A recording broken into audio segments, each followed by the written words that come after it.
Does the Earth rotate? No. By William Edgell. Introduction. In compiling this book, I have endeavored to explain my theory of a stationary Earth and a traveling sun as a contradiction to the present-day teachings of astronomers in the most simple and concise manner possible. My intention is to place all my facts in simple language, thus enabling the youngest of readers to understand my proofs and arguments. For 30 years I have been studying and experimenting on this interesting subject. I now claim to be able to prove conclusively that we are living on a stationary Earth and enjoying the multitude of benefits of a traveling sun. It will be helpful for readers to remember that, according to history, the theory of a rotating Earth was first introduced by Copernicus and Galileo, the Italian astronomers. In the year 1639, Galileo was, I read, imprisoned for propagating his theory, it being alleged to be against the teachings of the Bible. One important feature in connection with my theory of the solution of this great problem is its consistency with the teachings of the great book. The nature of my observations and investigations are such that the conclusions I have arrived at are the results of an inventive and scientific train of thought, rather than the results of orthodox education. It would appear that many of the calculations of distances and many of the gigantic figures also given by the astronomers have been handled very loosely. They seem to have accepted many of such without testing them. Ideas nearly 3 centuries old have become so deeply rooted that it is difficult to convince everyone, even though proof absolutely conclusive can be produced as to the rightness of my claim.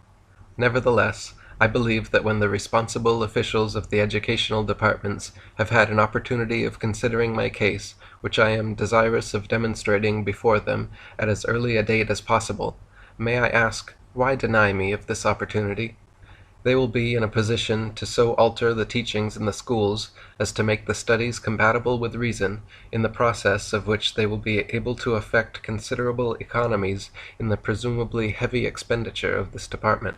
In modern times, astronomers have concentrated largely on discovering new bodies in the heavens, foretelling future happenings with regard to comets, etc., with a large measure of success. All praise is due to them on this account. I submit, however, their success in this direction is due to a stationary Earth, from which they can constantly view the heavens and the ingrades of bodies contained therein. I trust that readers will ponder over the matter contained in this book, and I am confident the arguments submitted by me will convince them that my theory is the correct one. Having accepted it as such, the time will not be far distant when all educational authorities will supplant the present incorrect teachings in the schools and colleges with the only practical theory, a stationary Earth and traveling sun. Chapter 1. The Fixed Pole Star. It is generally accepted that the famous pole star, by the aid of which mariners navigate their vessels, is a fixture. The angle at which the pole star stands to London is 51½ degrees, to Frome, Somerset, which is in the vicinity where most of my calculations and observations have been taken, at an angle of 51¼ degrees, at Newcastle 55 degrees, New Zealand 40 degrees, Edinburgh 56 degrees, and Spitzbergen 77 degrees. The distance from London to the North Pole, we are informed, is approximately 3,000 miles. To arrive at the altitude of the pole star, therefore, is an easy matter, by a simple mathematical calculation. Working to a scale of ½ inch to every 1,000 miles, we should discover that the distance from London to the pole star is approximately 4,500 miles. The most effective test of the accuracy of my figures will be found by using a tripod test, the angle to London being 51½ degrees, to Asia 52 degrees, and Colombia, Canada 53 degrees. Note the places mentioned are all in the northern hemisphere, as it is termed by the astronomers. By working to the aforementioned scale, my previous figures are proved to be correct. Astronomers' given distance to the pole star from London is 3,680,000,000,000,000,000 miles. Readers, please test these fantastic figures.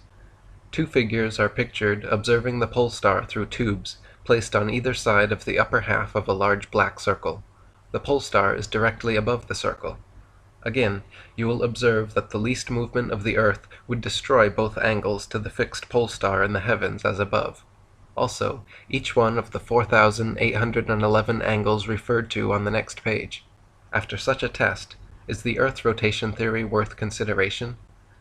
There are 4,811 towns, etc., mentioned in the school book with the angle given to the famous pole star at each place.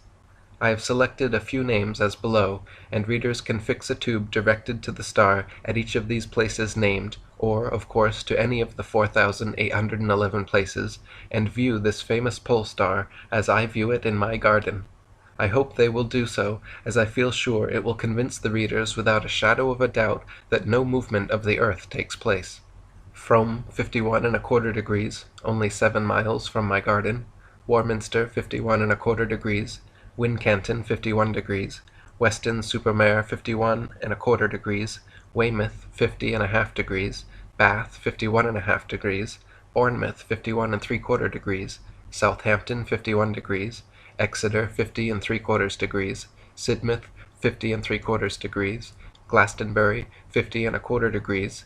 Devizes, 50¼ degrees. Taunton, 51 degrees. Bridgewater, 51¾ degrees.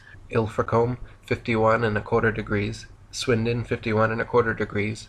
Reading, 51½ degrees. Salisbury, 51 degrees. Torquay, 53¼ degrees. Bedminster, Bristol, 51½ degrees. Dorchester, 50¾ degrees. Cardiff, 50¼ degrees. New Zealand, 40 degrees. South Victoria, 37 degrees. Gillett's Island, 1 degree. Margot Island, 1 degree. And Malusi's Island, 1 degree. Astronomers often speak of the equator as a place of mystery. It is 0 degree. Readers will observe that the last 8 places mentioned above are practically on the equator, astronomers' term. As stated elsewhere, the pole star is nearly horizontal to these 8 places. For a period of 2 years, I have had a tube, 3 feet and 6 inches in length and 3/4 inch in diameter, fixed to a stand in my garden.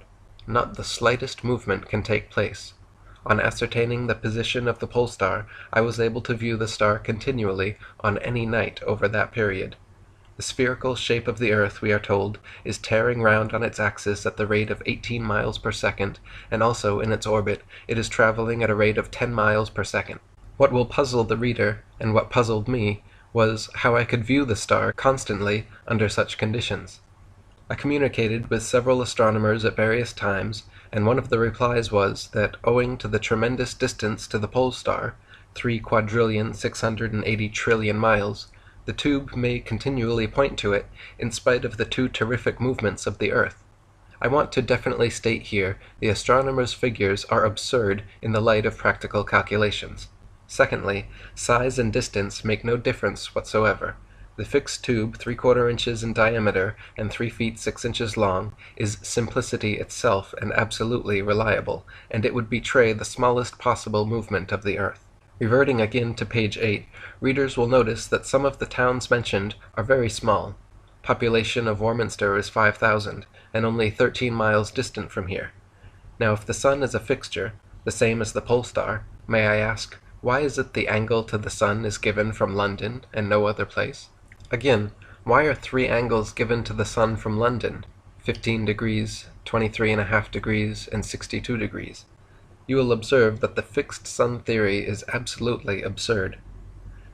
The illustration on page 24 will convince you also that sunset cannot be obtained by the Earth's rotation. Writing in the Evening Times and Echo, Bristol, June 29, 1927, Dr. Andrew Crommelin says, "It is admitted by astronomers that there is something acting on the moon or the earth that we know nothing about at present. It is thought that the rate at which the earth spins is not uniform. At times it seems a little slower than at others. Investigation on this question might be greatly helped if we could predict exactly the moon's place. The prediction of the moon's place is not at present perfect, in spite of all the greatest mathematicians during the last 3 centuries. In the schoolbook Longman's Geographical Series, Book 2, page 10, it states, "As the earth turns on its axis from west to east at an absolutely uniform rate, every meridian is brought successively in front of the sun every day." Please note that after nearly 3 centuries, we have the most eminent astronomer in England, of Greenwich Observatory, absolutely contradicting the schoolbook as to the uniform rate the Earth is supposed to spin. Readers, is the Earth rotation theory compatible with reason?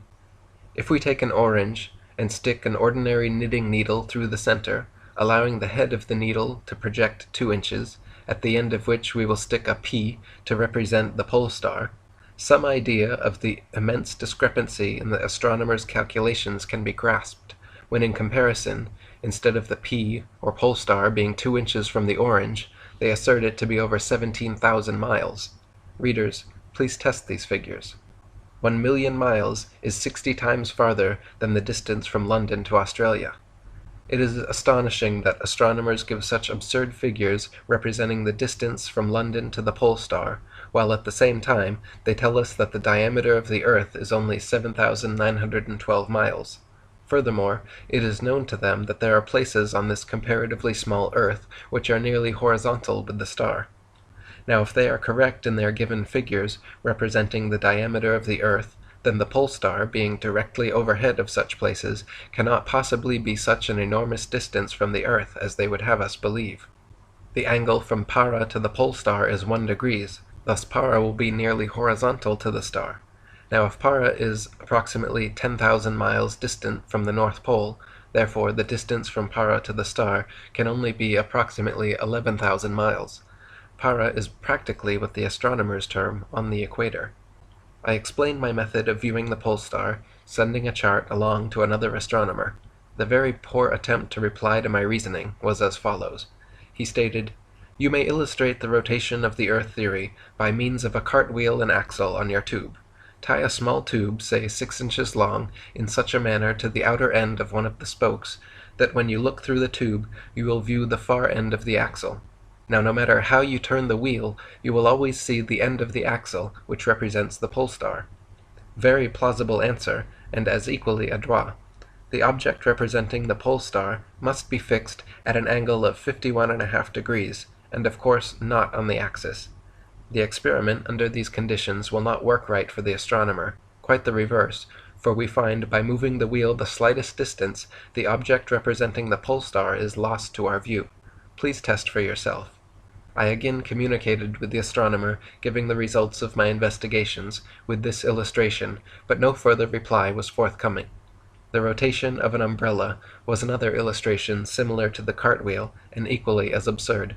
A noted astronomer, writing in the Westminster Gazette, London, on April 1924, told us that the Astronomical Society intended holding a conference to decide as to whether a part of the Earth is flat or not. Evidently, some members of the Society have doubts as to its shape. If so, what about the measurements? Also, the weight of the Earth as given by astronomers. Page 15 is a sketch of a man viewing an object representing the pole star through a tube. You will note that the tube is dead on the star. If the Earth moved only 1/4 of an inch, part of the star must be lost to view, as sketched on page 16. I have proved the pole star to be less than 5,000 miles distant, but even if it were as far as the astronomers estimate, it would make no difference with regard to the continual visibility of the star under the conditions previously mentioned. You may test this for yourself. By fixing a steel disc to represent the star as large and as far away as you choose, the size of the disc will depend upon the distance you may be sighting from. If you move the tube only 1/4 of an inch in whatever direction you please, you will lose sight of part of the disc. This illustration can be conducted on a larger or smaller scale. The result is identical. On page 16, you will observe a diagram with a disc 3 feet in diameter and 100 yards distant, and another representing a disc 9 feet in diameter and 300 yards distant. Both were directly covered by the tube, and both are lost sight of at the same time. This is a practical illustration, and if tried, will convince the most skeptical that the Earth cannot move at all. Before developing any further arguments and proofs of a stationary Earth, I claim that the pole star experiment absolutely proves my case. The fantastic figures 3,680 trillion given by astronomers as the distance from London to the pole star may be useful to them for mystifying purposes, but practical scientific calculations overthrow such impossible and absurd assertions. Chapter 2. The Earth round the Orbit. According to present-day teachings, there are 2 movements of the Earth, one on its axis from B to A, and the other round its orbit. The orbit, we are told, is 360 million miles round, and efforts are made by astronomers to explain how day and night and seasons function based on the theory of a rotating Earth traveling round its orbit. A diagram of the Earth's orbit around a sun, with arrows showing directions and notes on distances. However, a second sun is pictured adjacent to the sun in the center of the orbit, labeled sun evening. The first movement referred to, from B to A, is at the rate of 18 miles per second. The second movement, round the orbit, is more than 10 miles a second. Now, before we examine these sensational figures, I just want to remind the readers of the position of the sun as we know it to be. My house faces southeast and is built on Mother Earth as shown. Earth, morning, June 21st. In the evening of the same day, the sun is at the back of my house. Northwest, sun, evening. These are facts each of us know to be true. If this change of position of the sun takes place by rotation of the Earth must need to travel around 180 million miles to X in one day. Please see school illustration, page 32. And note, astronomers say that it takes from June to December for the Earth to travel halfway around the orbit. Readers will agree with me that it must be the sun that travels over the fixed Earth. May I ask, should not the school illustration be withdrawn from the school book? We will take July 3rd. See Sketch of My House, page 57, from which I have taken a large number of observations. Faces southeast. At sunrise the sun appears southeast, and at sunset will be observed in the west, gradually receding towards northwest at the back of my house, where he becomes hidden from view. I have referred to this at this juncture in order to receive the imagination of readers on this phase. It is necessary for me to quote some more figures in order for me to develop the case. Astronomers tell us that at 8 a.m. on January 3rd, the Earth reaches that point in its orbit where it appears nearest to the sun. From January, the Earth will slowly recede, being at its mean distance 92,843,000 miles on April 1st, and its greatest distance 94,400,000 miles 2 hours before noon on July 3rd. First of all, the readers will observe a serious contradiction of what we all know to be the actual facts. The position is just the reverse of the statement. That is, the sun is nearer to us in the summer. Secondly, how does this work out with regard to the pole star? If the Earth and my garden thereon moved 2 inches, the angle of 51½ degrees to the famous star would be destroyed, and I could not view the pole star through a fixed tube. Again, each of the 4,811 angles to the pole star given in the school book would be destroyed also. Chapter 3. Eclipse of the Sun on June 19th, 1927.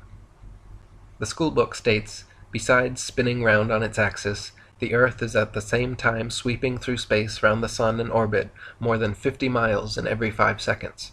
This means that while the Astronomer Royal and others were viewing the alleged fixed sun from 5:30 to 7:10 a.m., they were carried 60,000 miles through space, which is more than 4 times the distance from London to New Zealand, not counting the daily rotation.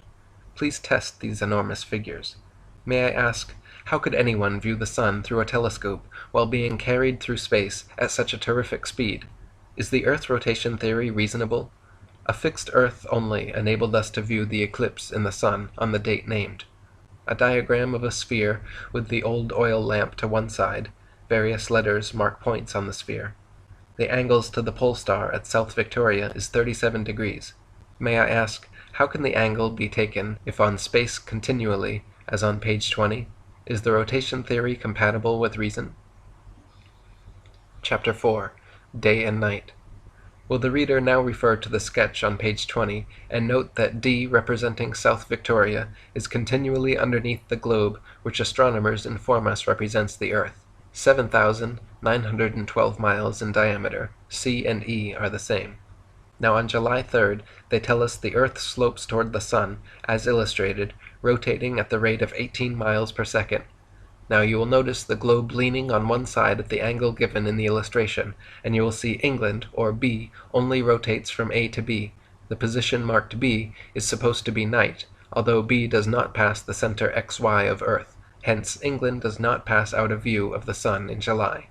Therefore, if the astronomer's theory is correct, then we should experience all daylight. If the Earth rotated perpendicularly, then B would rotate to F. That will not work right for the astronomer. We are forced back once again to the theory of a stationary Earth and a traveling sun.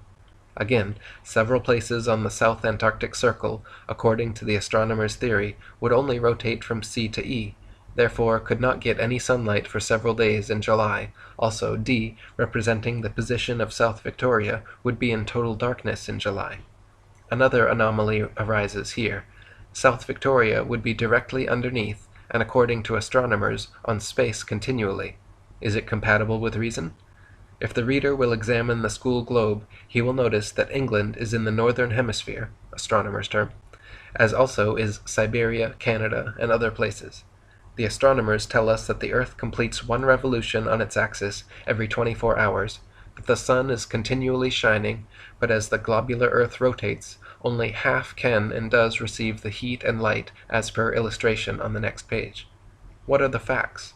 We find the northern part of Norway, down to Trondheim, known as the land of the midnight sun, receives sunlight continually night and day for 14 days in June. See X spot on sketch. How does the other places fare? England, Poland, and Russia, which are on the same side of the globe, they do not experience continuous sunlight. Readers, note the X on the diagram represents Norway, and the other two dark spots Poland and England. The school illustration number 6, representing half globe receiving daylight and the other half in darkness, is therefore incorrect. This phenomena is to be explained in the following manner. Two disks, vertically divided between white and black. The disk to the right has an X with a dot on each side in the upper half of its white side. Norway, being a mountainous country, and the traveling sun reaches such an angle at this time of year which enables one to view it continuously day and night. The shape and altitude of the surrounding mountains would be a factor in producing this effect. Day and night, as we experience it, could not function with a rotating Earth and a fixed sun. You will be assisted to grasp the theory by now considering that wonderful illuminating body, the sun. The astronomers tell us, and scholars are taught, that the sun is stationary in the center of the Earth's orbit, that it is 330,000 times greater than the Earth. The Earth is depicted at midday on July 3rd in the lower right corner and at sunset in the upper left corner. A line joins the two Earths labeled 94 million miles. A scale states 1/16 of an inch equals 1 million miles, and an X has been placed in the upper right corner. Earth not drawn to scale, as it would not be as large as a needle's point. The eminent astronomer Sir Norman Lockyer compared the Earth the size of a pea to that of the sun as 2 feet in diameter. As an illustration, if you roll a pea across your table, it does not elevate the pea to the ceiling. We, however, find ourselves almost horizontal to the sun at sunset. The Earth is then in position as above. May I ask, how can the Earth reach this position by rotation? Angle to sun 62 degrees. Astronomers assert that the sun is directly over the Tropic of Cancer on July 3rd. Working to scale, the sun is 40 million miles distant from X, which, as readers will see, X is drawn directly overhead of spot below, representing the Earth midday on July 3rd. Important. Astronomers say that the Earth gets nearer and nearer to the sun each day from July 3rd to January 3rd. If so, the Earth must rotate towards the left hand to get nearer to the sun. Then how can we get sunset? Again, how can sunset be obtained with the circular movement of the Earth as illustrated on page 32? If the P, Sir Norman Lockyer's term of the Earth, rotates towards the right hand, the P will get further away from the sun, and even then, how can sunset be obtained? Please hold book upright when reading. Astronomy teaches us the sun is directly over the Tropic of Cancer. I contend that it would be utterly impossible for the sun, if 330,000 times greater than the Earth. We should be absolutely flooded with sunlight and heat, no matter in what part of the Earth we should be. We could not experience day and night, nor could we get seasons under such conditions. The distance from the Earth to the sun, we are taught, is 94,400,000 miles on July 3rd, that it is practically perpendicular over the Tropic of Cancer at an angle of 62 degrees to London. Assuming the diameter of the Earth to be 7,912 miles, and the sun to be at an angle of 62 degrees to London, the distance of the sun cannot exceed 10,000 miles. You will, I am sure, appreciate the vast difference between 94,400,000 miles, the astronomers estimate, and my estimate of less than 10,000 miles, see illustration on page 29, it is quite easy to work it out, and I trust readers will do so. I want now to draw your attention to a blatant contradiction by astronomers. They tell us that at midday on January 3rd, the Earth reaches that point in its orbit where it approached nearest to the Sun. It is then 91,843,000 miles distant. They contend also from that day the Earth will gradually recede, being at its mean distance 92,843,000 miles on April 1st, and at its greatest distance of 94,400,000 miles 2 hours before noon on July 3rd. Any reader may observe the Sun approaching gradually nearer every day from January to July, and vice versa, and yet the absurd paradox is published in schoolbooks and broadcasted all over the world, that the Sun can be nearer to the Earth by varying distances up to 2,557,000 miles, in spite of the fact that the light and heat we receive is such that we all know it is winter, will require some digesting. I should like to draw readers' attention to the pole star once again. It is stationary and at an angle of 51.5 degrees to London. Therefore, the least movement of the Earth destroys the angle each time the movement takes place. We can always view the pole star at 51.5 degrees to London, 51.5 degrees to Frome, Somerset, only 7 miles from my garden. The pole star is stationary, and a compass made to function with this one special star is the only means whereby we are able to travel the pathless ocean and desert. No matter in what part of the world we may be, the hand of the compass points almost directly to the star. Undoubtedly, the hand of Providence provided the ways and means for the human to find his way on long journeys, on land and water. I can imagine a critical reader asking, if the Earth is fixed, to what is it fixed? To this I would reply, we all agree the pole star must be a fixture. To what is it fixed? Regarding the Sun, I contend that I can prove it is traveling. According to present-day teachings, it is a fixture. I might say, then, to what is the Sun fixed? The diagram on page 29 will enable the reader to understand my point. Chapter 5. Size of the Sun. On March the 10th, 1927, there appeared in the Daily Chronicle, London, a statement from a noted astronomer to the effect that the Sun is 1,000,000 times greater than the Earth. Sir Norman Lockyer gives it as 330,000 times greater than the Earth. Writing in the Bristol Times and Mirror on May 28, 1927, a noted Bristol astronomer referred to the moon as apparently slightly greater than the Sun. The schoolbook gives the moon's diameter as 2,160 miles only. Readers, please note the discrepancy. From observations of the Sun, I am of the opinion it is less than 10 miles in diameter. There is, of course, no means of measuring it. A vertical dashed line with a small blank disk at its top is labeled Sun perpendicular over Tropic of Cancer. London is labeled at the bottom of the picture to its right, and another dashed line goes diagonally from it to the black disk. An X is placed above London at the same altitude as the disk. Chapter 6. Altitude of the Sun. To arrive at the altitude of the Sun, the same scientific calculations can be operated as in the case of the pole star. The diameter of Earth is given as 7,912 miles. The Sun is at an angle of 62 degrees, and astronomers say directly over the Tropic of Cancer on July 3rd. But once more, working to a scale of half-inch to 1,000 miles, and using a simple mathematical calculation, we find that the Sun cannot be more than 9,500 miles distant from the Earth. Once again, the colossal figure 93 million miles given by astronomers as the distance from the Earth to the Sun is hopelessly wrecked. By reference to the diagram on page 29, again readers will see that an angle of 62 degrees to London and a distance of 93 million miles from London to the Sun, the Earth on June 21st, in order for us to experience sunset, would have to take a swift upward movement of 80 million miles from sunset and a downward movement of 80 million miles from sunset to sunrise on June 22nd. Letter X on diagram, page 29, denotes the position of the Earth horizontal with the Sun at sunset on June 21st, in accordance with the schoolbooks. I have used the same simple but very effective method to arrive at what I contend to be the distance from Earth to the Sun. By means of a darkened glass on my tube, I find that contrary to the results of my observations of the pole star, the Sun passes out of view in 1.5 minutes. Now if the stationary pole star can be viewed at any minute or any night, then it is certainly that the stationary sun, as astronomers inform us, would also be able to be viewed likewise. Chapter 7. How we get our seasons. Astronomers inform us that the sun is a fixture in the heavens, and that the earth rotates once every 24 hours, in addition to a bodily movement round its orbit, which they say takes 1 year to complete. See sketch below. They attribute the seasons to this movement. The distance round its supposed orbit is 360 million miles, so that from January to June the Earth travels 180 million miles, which works out roughly 1 million miles daily, or 68 times the distance from London to Australia. This is in addition to the daily rotation.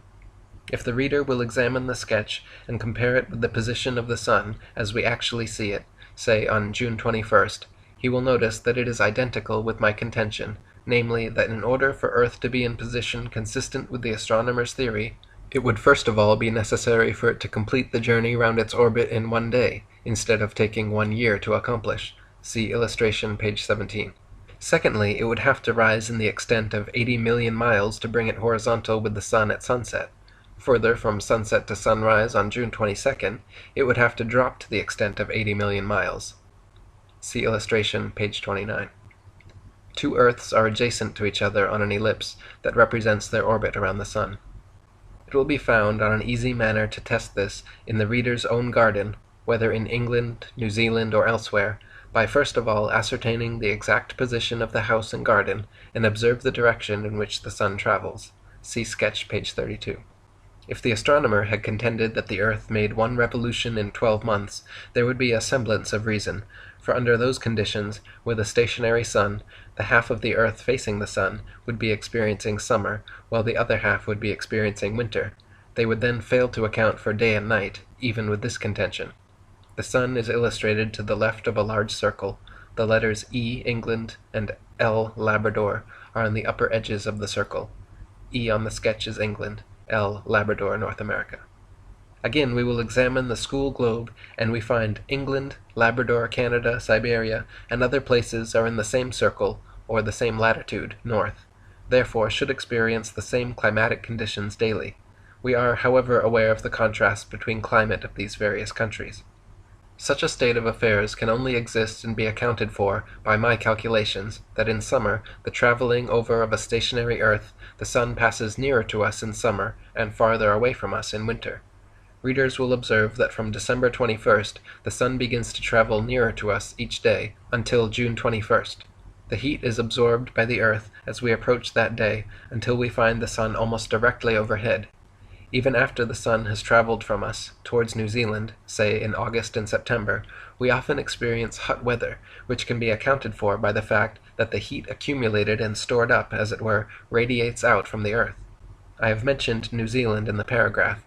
We all know that when it is midsummer in England, it is midwinter in New Zealand, and vice versa. The sun, in his travels, passes over one place to the other.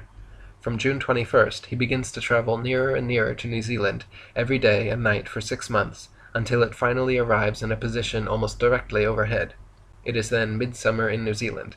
Meanwhile, as the sun gradually comes upon us, until we reach December 1st, which is known as midwinter. You will agree, I think, that this is the most reasonable theory of the functioning of summer and winter, as we experience it in the two named places. Important. Once again, I wish to refresh the reader's memory to illustration on page 24, wherein the spot, or P representing the Earth midday, cannot be moved, either towards the left hand, the right hand, or a circular movement. In fact, it cannot be moved in any direction whatever to reach sunset. Now, if the reader was playing a game of drafts, he found himself in the position that he could not make another movement without losing the game. He would give his opponent credit for having won the game. I therefore rely on the reader giving me credit for proving my case that sunset from midday July 3rd, or any day, cannot be obtained by rotation or movement of the Earth. Astronomers inform us that the Earth tilts at a different angle in June to that of December. The Earth, according to them, is quite mobile. It appears to make these movements, and nobody notices them. They attempt to bring these and other anomalies and contradictions into line by saying that because the atmosphere is traveling with the Earth, these movements are not noticeable to us. To revert to the alleged varying tilt of the Earth, what effect would this have on my house, or the reader's house, or better still, by way of illustration, the Houses of Parliament, or other such buildings? In my own case, the spirit level and plumb rule was used when my house was built, and I have no reason to believe any alteration has taken place in the base. The pity of it is that such erroneous teachings should be inculcated in the minds of the young people in schools and colleges. You will do well by considering now the position of the people in New Zealand in relation to a rotating globular earth. By referring to the illustration on the next page, you will observe, according to the astronomer's theory, the position of the man in New Zealand at 12 o'clock midnight. A circle has the label England above it and New Zealand below. An inverted figure is placed below the lower label. What reply could a teacher or schoolmaster give to an inquiring pupil if he was asked the following question?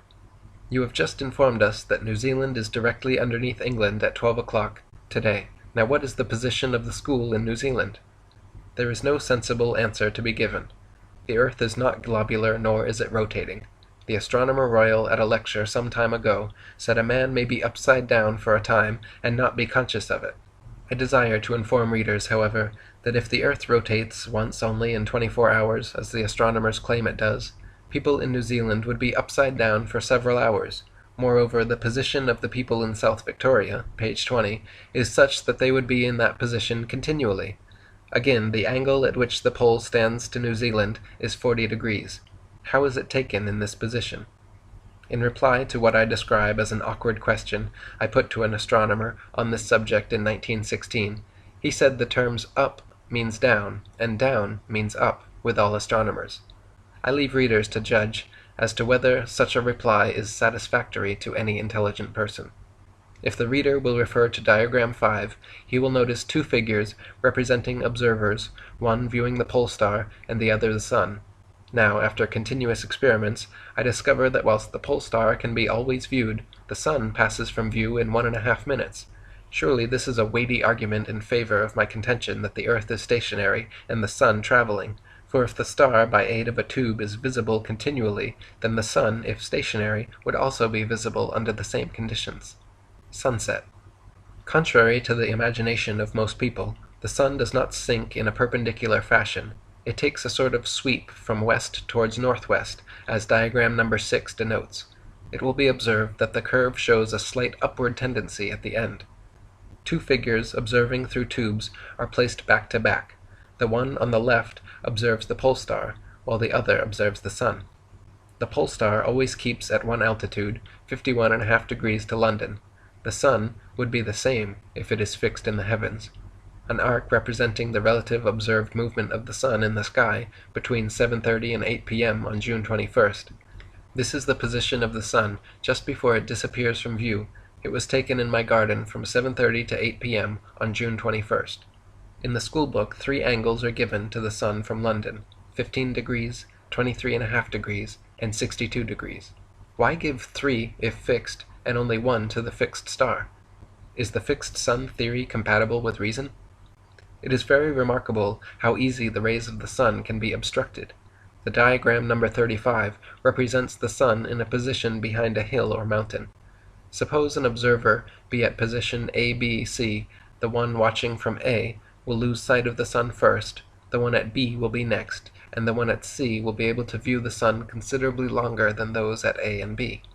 Over a distance of only a mile, the sun may be visible to people in one place and yet have disappeared from others. The sun disappears gradually as it travels on its journey to other parts of the earth, such as Australia and New Zealand, and in this manner the people get the sun 12 hours earlier or later. Countries situated intermediately get it 5 or 6 hours earlier or later than we in England, according to the position of the country in which they live. I contend that the earth is not spherical in shape, and whilst it would be absurd to conjecture the exact size and shape, we are all aware that explorers have endeavored to penetrate the ice barriers, but in whatever direction they have proceeded, we know that the intense cold and these terrific ice barriers have prevented them from progressing beyond certain limits. It is reasonable to conclude, therefore, that the shape of the earth is a plate surrounded by intensely cold regions, which makes it impossible for any living creature to exist. The sun to the left is above an outcrop of land. Dashed lines show how the altitude of the sun affects the outcrop's ability to shade the land to its right. Readers may ask, why is it, if the earth is flat or plate-shaped, that the sun can only be viewed periodically, as it were, that the amount of light and heat vary, both in intensity and duration? The answer is illustrated by the sketch on page 43. The altitude of traveling bodies in the heavens is very deceptive. For instance, the reader may observe an aeroplane flying at a great speed and height. As it comes toward the spot where you are standing, you will notice the tremendous height at which it is flying, but as it will appear to get lower and lower, and if there are any trees in the vicinity, it will appear ultimately to rest on top of them. We will assume, in order to illustrate this point, that the aeroplane was 265 yards overhead, and 7 minutes elapsed before it appeared to be on top of the trees. By going at ordinary speed, it would have traveled about 10 miles. Now multiply 265 yards by 5,000, making the height 750 miles. We will also multiply the distance of 10 miles, at which the flying machine appeared to be resting on top of the trees, by 5,000, making 50,000 miles. In order to provide an object to represent the sun, you will also have to imagine 5,000 times larger than the aeroplane. By increasing the sizes and distances in this illustration, a parallel may be drawn with the traveling sun. Assuming the sun to be at an altitude of 750 miles high at midday, and having traveled a distance of 50,000 miles at a very much lower altitude than it actually is, it would, in fact, appear to have sunk to the level of the tops of the trees. The diagram on the next page is the angle in proportion to the size of the sun and distance which it is supposed to have traveled. Chapter 8. An illustration of the small angle between the sun and the horizontal when the sun is at an altitude of 750 miles and 50,000 miles distant. You will note that the angle is very slight, almost horizontal, whereas, in fact, working to scale, the sun is 750 miles high and 250 miles in diameter, but from observations for 30 years, I consider the sun is less than 10 miles in diameter. There is, of course, no means of measuring the sun. It is therefore a reasonable deduction to draw from this illustration that the angle of which the observer may be sighting creates an optical delusion. The thousands upon thousands of hills, mountains, towns, villages intervening between the figures above, representing a person, and the sun, in addition to other causes mentioned, are sufficient reason why the sun is easily hid from our view, and prevents us from seeing a glimmer of light from it. If these mountains were transparent, we could of course view the sun. If the sun is continually traveling, varying its course from time to time, which accounts for day and night, also the seasons. I contend that I have proved the sun is not such a colossal body as the astronomers tell us, neither is it an enormous distance from the earth. That the deciding factors controlling the functioning of day and night, also the seasons, are 1. The variation of the sun's course, 2. The variation of the sun's altitude, 3. The ever-increasing and decreasing angles of which the sun may be in relation to the earth, and 4. Intervening hills, mountains, towns, and villages. In addition to the hills and mountains referred to above, which we are aware exist and are above sea level, there is also the outside edge of this fixed earth, which nobody has ever viewed, and probably the Creator never intended for the outside border to be explored. The outside edge of the earth may stand much higher than the highest mountain or observatory known to us. The sun can therefore be easily hidden from our view by night in England, while at the same time the sun may be on view sideways or otherwise in other countries, and vice versa. I might say that according to astronomers' measurements, the sun is 40 million miles beyond the extreme outside edge of the earth. Chapter 9. Shape of the Earth. Whilst it would be absurd to give definite particulars or details as to the exact shape of the earth, it would be equally absurd to attempt to give the exact distance from London to the outside edge. It is reasonable to believe that the outside border of this stationary earth is a barrier of ice and snow, for in whatever direction one may travel, such unendurable climate is experienced as to make it impossible to exist. The cold increases in intensity the farther one travels towards the outside edge of the earth, due to the outside being surrounded by space. This being the case, then one can understand why it is always below freezing point. There is no means by which the heat of the sun can be stored. Undoubtedly, there is a center point to the earth, and no doubt nature ordained that the fixed pole star should be the guiding star to mariners and travelers. In order to force home my arguments, I have produced a sketch on the next page, representing the exact position of the sun in its relation to the earth, as observed from my garden. Astronomers, as a rule, argue in terms which disregard our own place of habitation as being part of the earth, but rather as a place apart. I am of the opinion, however, that one can make the reasoning more clear by using one's own garden as a case in point. Readers, you are aware the above illustration gives the exact position of Mother Earth in relation to the sun as we experience it, at midday and sunset on June 21st, and sunrise on June 22nd. The schoolbook says this change of the Earth's position takes place by the Earth's rotation. Let us analyze this assertion. It is absolutely absurd. May I ask, if you roll a pea or orange across your kitchen table, how can it elevate the pea or orange to the ceiling? How can the Earth at midday by rotation, if only 7,912 miles in diameter, elevate to the position as shown? Again, to carry out the astronomer's assertions, you will observe the Earth has passed the sun twice from June 21st midday to sunrise June 22nd. This is an absolute contradiction of the schoolbook illustration of the Earth's journey round the orbit. It is shown there that as from June to December, the Earth passes the sun once only. Having dealt with the three distinct movements of the Earth, which must take place if astronomers' assertions are correct, may I suggest to readers to consider the results of such antagonistic movements of the Earth. The terrific currents of air would alone make it impossible for any living creature to survive. It is scientific fact that when a solid body is rotated, all parts tend to fly away from the center. Therefore, since the hardest steel will not stand a strain of more than 125 tons to the square inch, the Earth would have been bent to smithereens were it a fact that it rotates at the terrific speed of 1,080 miles per minute and fleeing through space round the orbit at 10 miles per second. Chapter 10. Water finds its level. Will the reader now consider this fundamental natural law in its relation to the astronomer's theory of movements of the universe? The distance from London to New Zealand is 13,740 miles. The position of New Zealand, we are told, is, in accordance with the theory of a globular world, directly underneath England. Vessels travel backwards and forwards at regular periods. It is quite certain that if the sea forms part of the huge globe, then the vessels on their journey must be continually dipping, as it were, in fact, working to a scale of 3/8 of an inch to the 1,000 miles. The first 4,580 miles from London would nearly be level.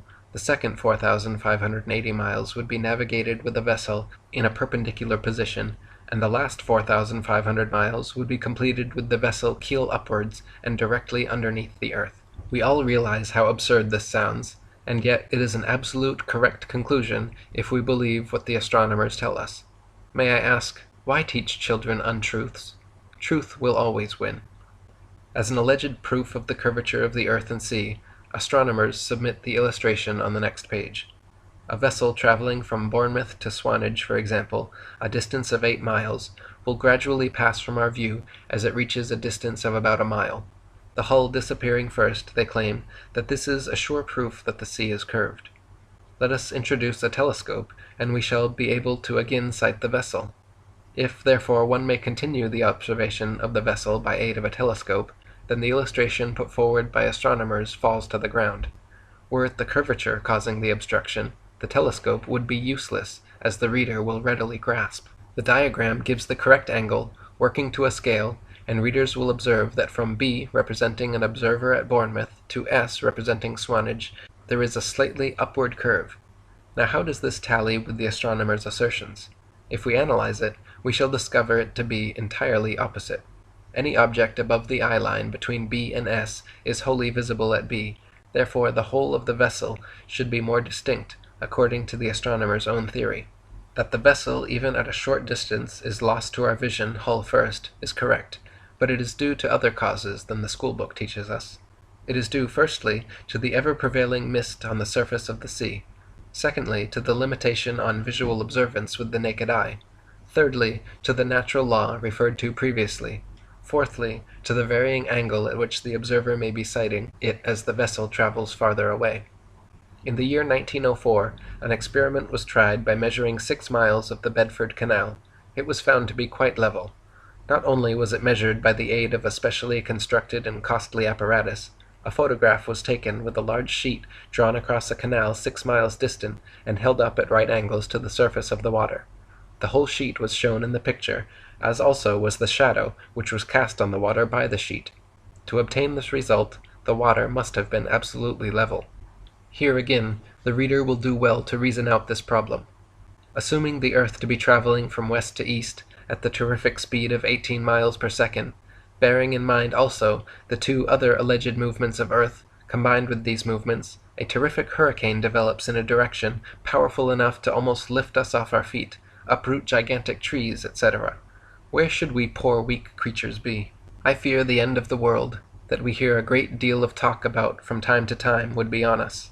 On each occasion, when I have entered into controversy with astronomers, they have contended that the air or atmosphere is carried with the earth, thus nullifying all consciousness of the movements of the earth. Several have gone so far as to say that an enclosed railway carriage can be taken as an example. The air in the compartment traveling with the train destroys the consciousness of any movement, excepting, of course, when one looks through the window at an object outside. What piffle!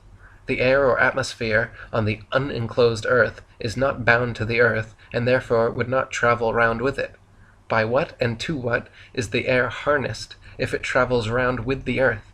As a matter of fact, the disturbance caused by the rotation of the earth would be so terrific that nothing could possibly exist. Chapter 11. Circumnavigation.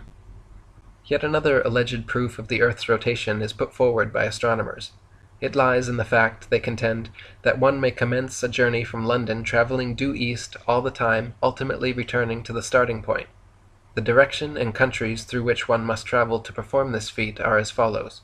From London to Berlin, on to Asia, China, from thence to Japan, the farthest point on land. One would then proceed across the Pacific to Vancouver, on to Newfoundland, and finally across the Atlantic to London. The weakness of this argument will be manifest to the youngest or dullest intellect, I think. When the traveler reaches Japan, the direction he takes cannot be eastward, or else the compass would be useless. This can be proved by consulting a map or globe of the universe. What happens is this. The diagram number 1 represents the direction which the traveler would take. Arrow 1 we will assume is the vessel leaving London.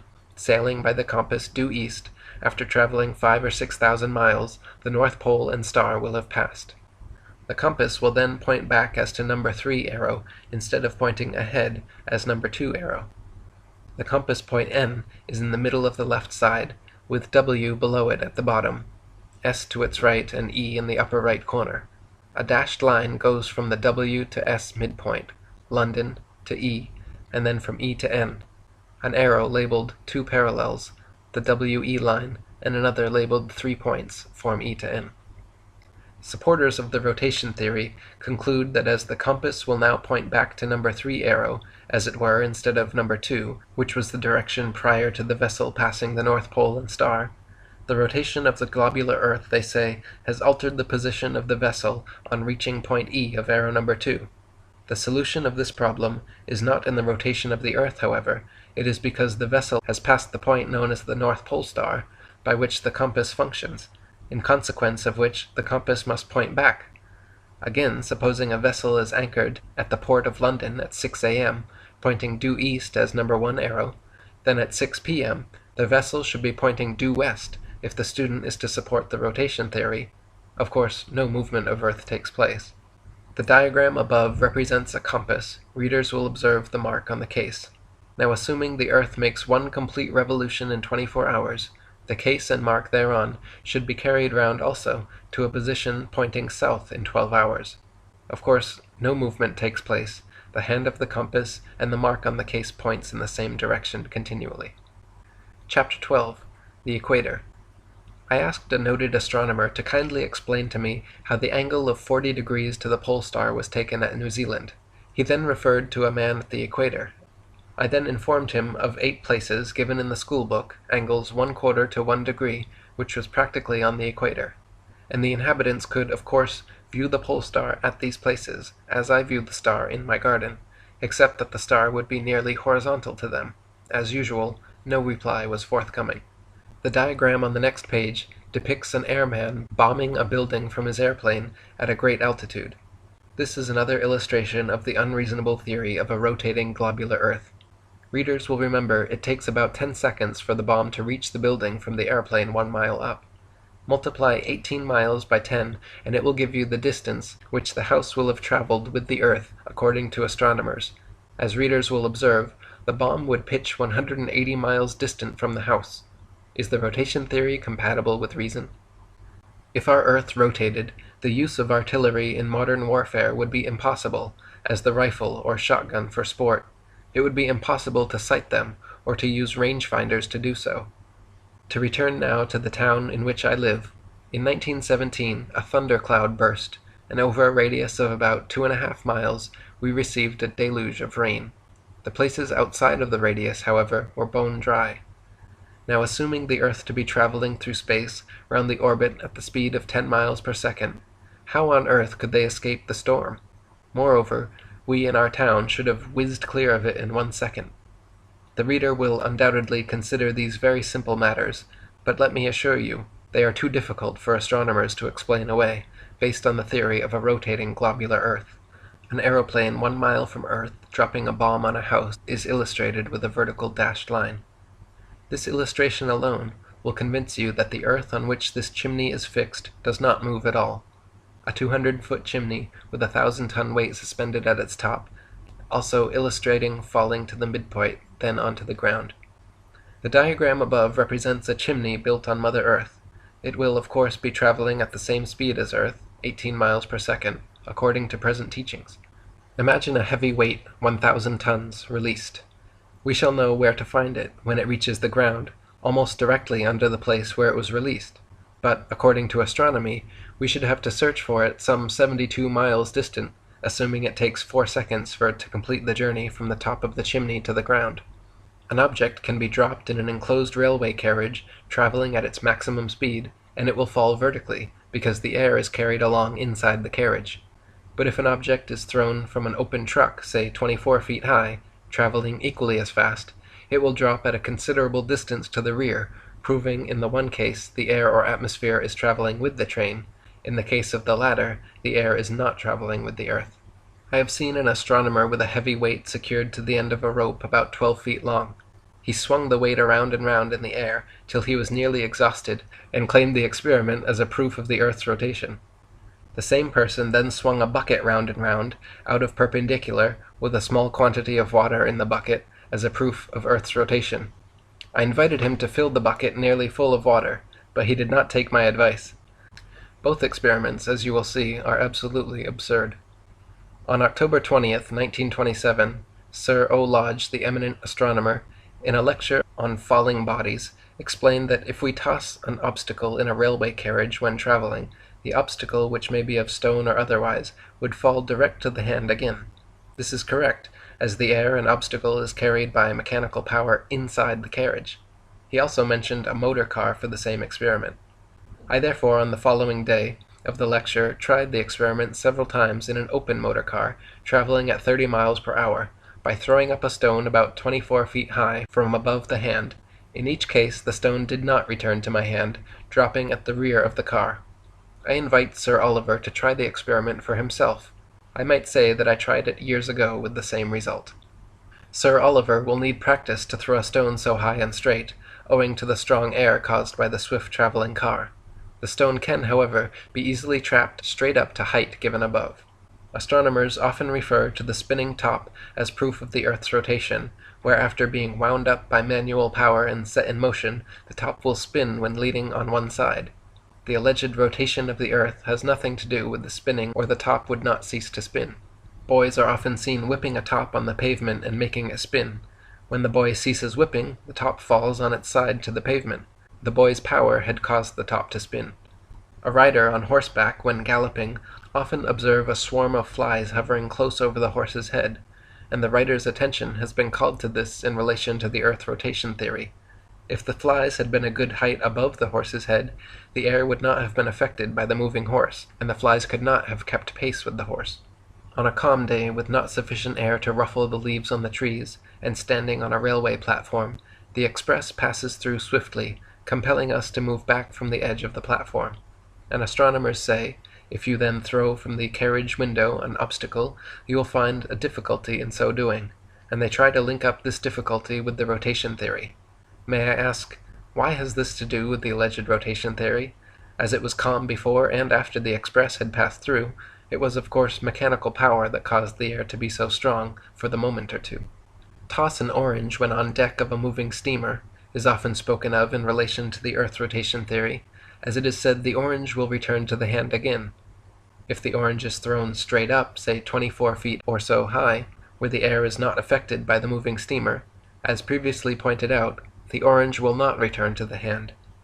I will mention that kite flying was a pastime in my boyhood, and I remember telling my schoolmaster, when lecturing on the Earth's rotation theory, that I did not think my kite could fly under such swift movements of the Earth. The only reply I received was a smile. Throughout my whole life of experimenting, I have not found one single point in support of the Earth rotation theory. Chapter 13. Foucault's Pendulum. Great importance is attached to Foucault's pendulum, as it is termed, which was conducted in Paris in 1851. The astronomers and school books assert it to be sure proof of the Earth's rotation. On close examination, and by devising experiments on a smaller scale, I find several flaws in this alleged confirmation of the Earth's rotation. In the first place, the Pantheon in Paris, from which the wire 200 feet in length was suspended, is built on the Earth. This is the determining factor of the cause of the heavy ball, 1 foot in diameter, and fastened to the wire, apparently deviating from its course after being set in motion, say the supporters of the rotation theory. Now, readers, if the apparent circular course taken by the ball after it was set in motion was the result of the Earth's rotation, why was it necessary to start it? And why did it not oscillate perpetually? It is necessary again to direct your attention to the other alleged movements of the Earth. I refer now to the journey round an orbit 360 million miles at the speed of 10 miles each second. Surely this terrific traveling would have a deterrent effect on the oscillating ball. The sketch number 20 on the previous page represents a pendulum 6 feet in length. It is quite free and will swing to and fro, backwards and forwards. By starting it in an irregular course, I noticed after a few seconds it traveled for about 2 hours in a perfectly straight line. It then ceased to move at all. I have also tried this experiment on a larger scale from a high building of 47 feet, with precisely the same results. If it were possible to try it on the scale of the Pantheon, 200 feet high, there would be no difference. The pendulum would travel in a perfectly straight line. In summing up on this alleged proof, let me emphasize this fact. If Foucault's experiment depends upon a rotary Earth for its effects, then why is it necessary to start the pendulum in the first place? Secondly, why does the pendulum ultimately cease to move? Chapter 14. Law of Gravitation. Undoubtedly, whilst considering the arguments submitted in this book, the minds of the reader has turned to Sir Isaac Newton, whose name has been handed down to posterity. He it was that discovered this mysterious law that the apple would fall from the tree downwards. It seems to me quite unnecessary to use the term law of gravitation when we know that bodies heavier than air must fall to the earth. Aeroplanes are not termed anti-gravity machines. They are very often described as heavier-than-air machines, which of course is the correct term to use. Immediately the artificial means whereby the aeroplane is kept elevated and traveling is destroyed. Then the heavier-than-air machine crashes to the ground, because of the reason which the term implies. It is not a question of any attraction powers contained in the earth. The following experiment will prove this. See the illustration on the next page. It depicts a gentleman smoking a cigar. He is gently blowing the smoke against a cold pane of glass in winter-time. Due to the low temperature, the smoke becomes dampened and incidentally slightly heavier than air, giving it a tendency to descend. It dries very quickly, however, becomes lighter than air again, and consequently ascends into the air. Arguing with a scientist on this point one day, he remarked, "I fear you have not studied the law of gravitation, for everything has a tendency to fall to the ground by the attraction of the earth." I put it to him if his contention was correct, why did the smoke ascend instead of descending, as the cigar would if let fall? The illustration on the next page is taken from a book in my possession, supposed to explain Newton's theory that all bodies fall towards the center of the earth at C, that is, from A to C, D to C, and B to C. Astronomers inform us that the earth is the shape of an orange, and 7,912 miles in diameter. If so, there is from A to C and also from B to C 3,956 miles of solid earth and rock.